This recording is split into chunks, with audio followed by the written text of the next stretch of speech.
Hi, good afternoon, everybody. What's going on? Hope you're well. This is, if you are, this is Holy Week for many of us. Happy holidays, and it's Good Friday. Happy early Easter. Don't know if I'm going to be broadcasting these. Probably will. I don't know. Who knows? We'll see. We'll see. But anyway, listen. This is a very special. Hope everyone is doing well all around the world out there. Very special broadcast here. Breaking news concerning the auto industry, and for my auto friends out there, I've spoken to some of those today. This is from Bloomberg headline, and this is by Jennifer Doley, and this is April 6, 2023, from Hyperdrive. Quote, Biden is set to propose toughest ever rules on car pollution to spur EVs. Okay, and then if we go over, there's a couple different stories that kind of coalesce here. By Fox, by Thomas Kentanacci. The quote, Biden is considering cracking down on gas cars after stripping EVs of tax credits. This is really intense. And then as a subheadline, quote from President Biden, quote, the future of the auto industry is electric.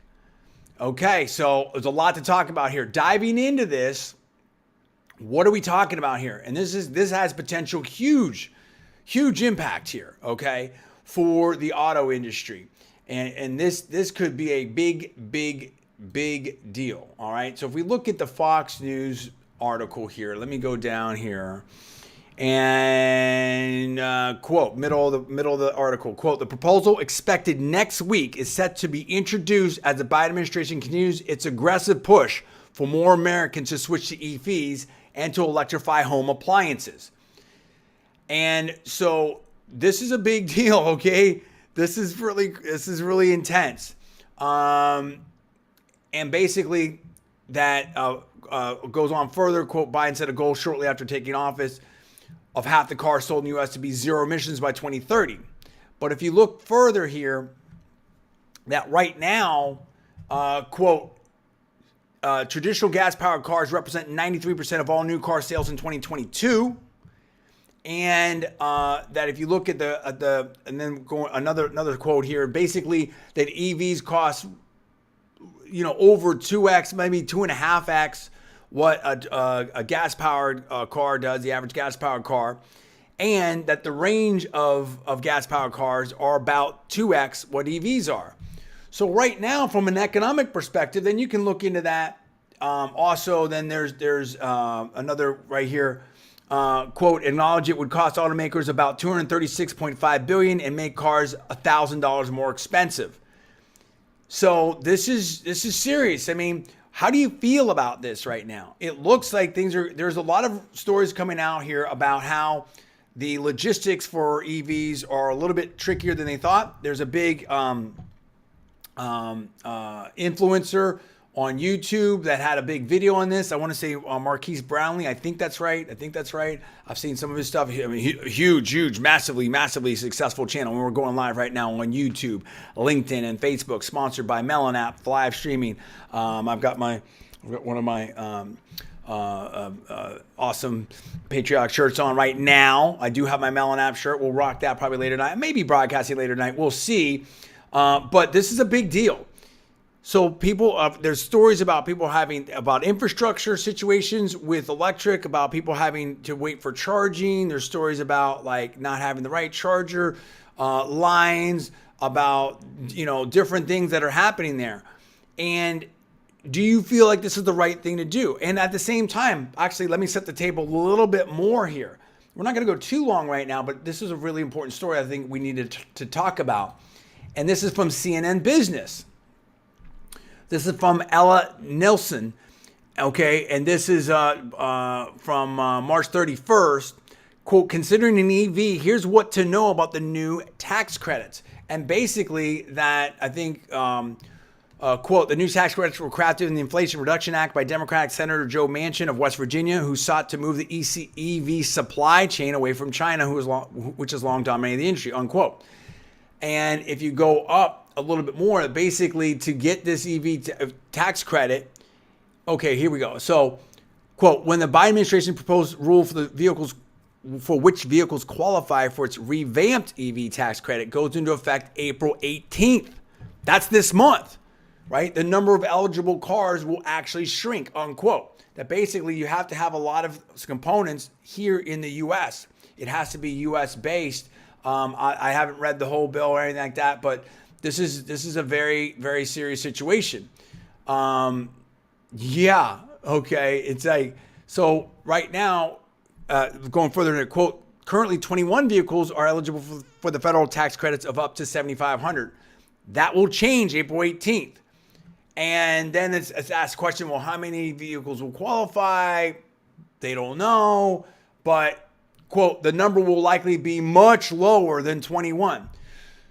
So here's the deal. If you have these proposed rules coming potentially from the EPA to make things push for this EV future, if you will, and the tax credits going away, at least temporarily, what is that going to do to the market? What is that going to do to the car market? Car markets right now, I mean, I have a lot of friends in the business.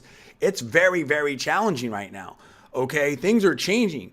And, you know, we're in a, I don't know. I mean, you know, the economy is very challenging right now. If you take away that tax credit, which can be, you know, and I'm not giving anyone advice, any financial advice or anything otherwise, but that's $7,500 into a, particularly if that's like applied to a lease, $7,500 into a car deal is a big, big amount of money, right? That's a serious amount of money.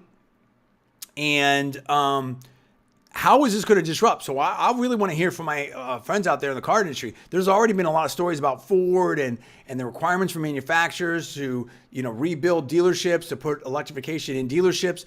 I mean, the cost has gone up very, very significantly for dealerships out there. The pressure is really, really on.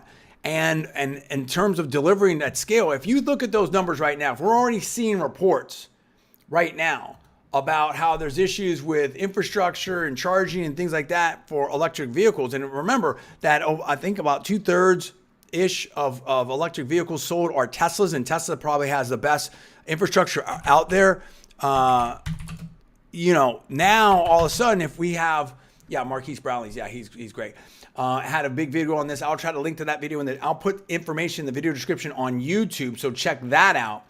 But basically now, if we have that most of a vast majority of the vehicles sold are still gas powered. If there's this major push now to move that to electric vehicles, and now the tax credit comes off, or it becomes much more challenging, what is that going to do?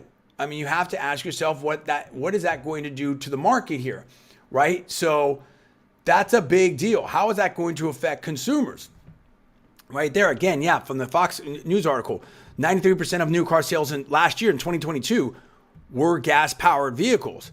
So how is this all going to sort out? What about Toyota and Lexus's push to basically have this, to, you know, look at a diverse range of fuel sources?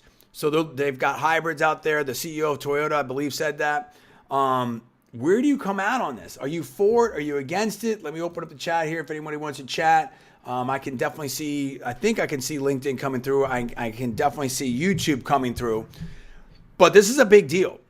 And if you're in the industry, how do you deal with this kind of change and this kind of disruption? There's a lot of things that are happening.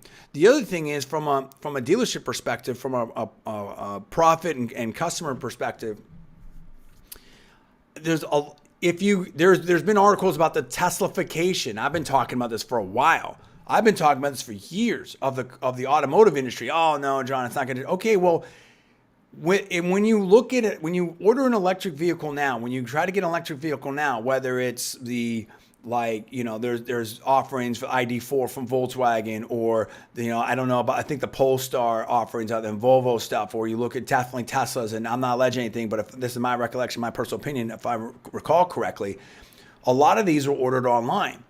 And so some of these become effectively like just a courtesy delivery.